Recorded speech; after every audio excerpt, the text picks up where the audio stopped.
So I'm here at the KartMania show here in Silverstone to see what junior car championships there are to offer for the champions of tomorrow.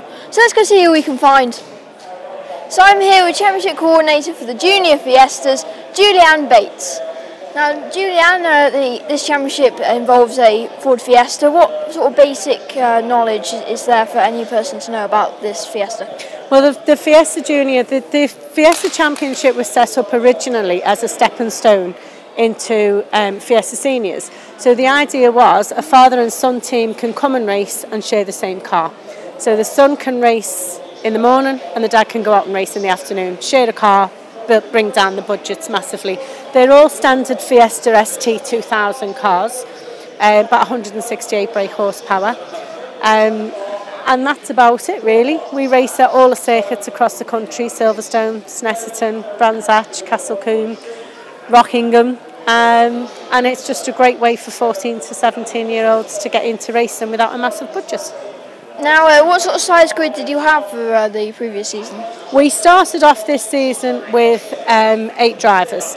It's never really been pushed before the championship. The BRSCC took over in January, so a lot more time has been put into getting new drivers. We ended up with 12 on the grid. We're looking so far at about 15 for next season to begin with. What has been your highlight for this season? My highlight, I've got quite a few actually. I'm very fortunate because I work with 14 to 17 year olds. There's so much energy in the paddock, and we've actually become, it's like a big family. We call it the FJC family because everyone is so friendly and get on so well. So I've actually got quite a few highlights. I suppose my favourite one was Rockingham, because that was when the championship was actually won by Jerry Nicosia, whose car's in the background. Jerry won the championship at Rockingham, and that was quite emotional for me because another driver, Tom Grundy, didn't almost finish the race because he had to pit early, and I thought he wasn't going to go past the line. So that was quite a pivotal moment for me. That was quite exciting. That was good, Rockingham. Now what sort of role does the championship director sort of have? What is the major part of your role? My role is I liaise with the BRSCC, so all the entries are done online, so I don't really get involved with driver entries. I email all the drivers, I make sure they know where the races are, what time they've got to be there. I make sure of a race weekend that they've signed on, that they're all ready to go, they've got everything they need. So I do all that side of it, but I also, new drivers who want to come into the championship for the first time, I go and speak to them and sort of tell them the ropes, how to get involved, introduce them to the teams and do all that side of things as well. And finally, what are the advantages of it being a Fiesta? Well, the biggest Fiesta for us, the biggest advantage for us is the cost. Being a Fiesta ST 2000, there's not an awful lot that they can change within the car. It's a standard engine. So I suppose cost effective is the biggest issue. For their money, they get 20-minute practice, another 20-minute practice on the Saturday afternoon, 20-minute qualifying, and then 2 20-minute races on the Sunday. So they actually get quite a lot of track time being juniors as well. But the Fiesta's a great car, and they look nice as well with the livery and the colours. So yeah, it's good. Thank you very much for your time, Julieann, and very good luck for the upcoming season. Thank you to you, Lewis. I'm a big fan. Thank you. You're welcome. So I'm here with Fiesta Junior driver Alex Tate. So Alex, you were in the Fiesta Juniors last year. Now, how was your season? It was absolutely brilliant. It was the first step in motorsport. You can't ask for a better championship than the Fiesta Juniors. I've not done any karting, and it's so close competitive racing, and it's cheap as well. And that's the main thing with costs being really tight now. It's a cheap, close, fair racing.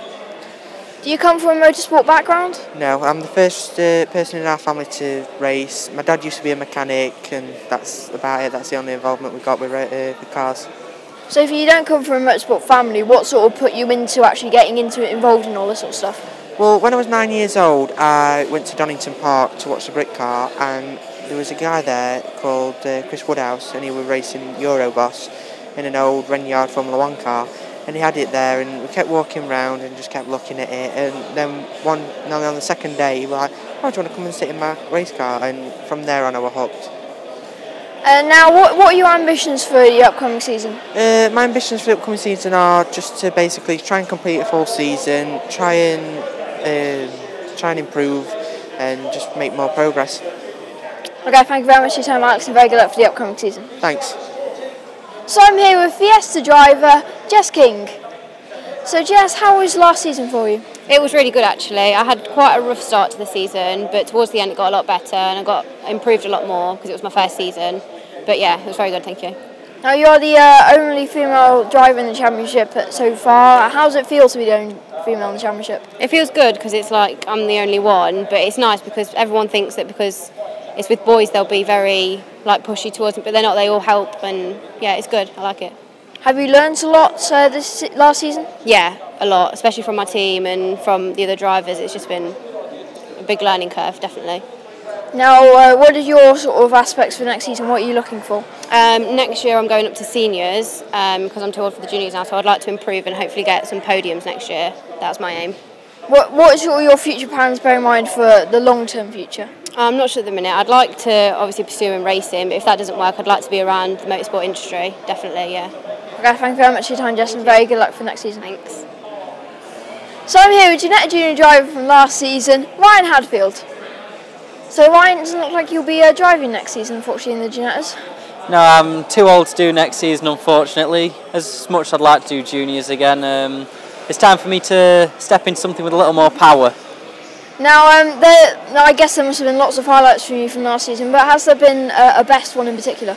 The best race for me was got to be the Knock Hill race, where I was defending for the majority of the race. That was certainly the hardest race I've done and the best result I've had as competition goes.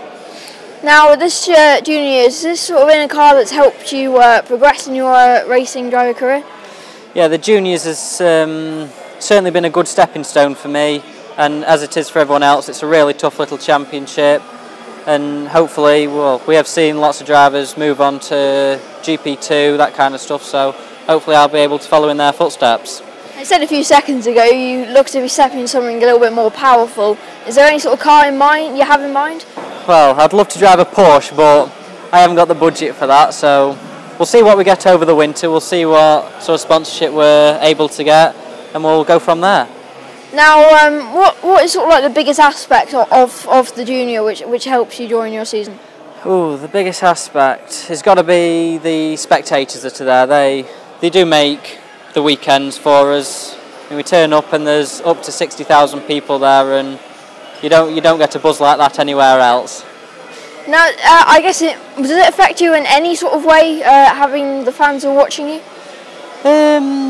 Only when you spin and make a bit of a muppet of yourself, but it's all part of the fun. Okay, thank you very much for your time, Ryan, and very good luck to try and see whether we can get yourselves to do something next season. Thank you.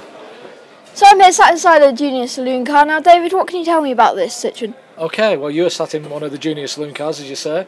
Start off, it's got a massive roll cage system in it. It's slightly different than a senior roll cage. It's a bit stronger actually for the juniors. These are specially done. Everybody's got the same roll cage. You've got the fire system. In the worst case, something should happen. You've got the switches that have been changed. The guys put proper racing, full racing seats. You've got full racing harness. You've got 100 horsepower almost under your right foot. You're on control tyres, supplied to us by Yokohama. You've got a 5-speed gearbox. Everything you need to go racing.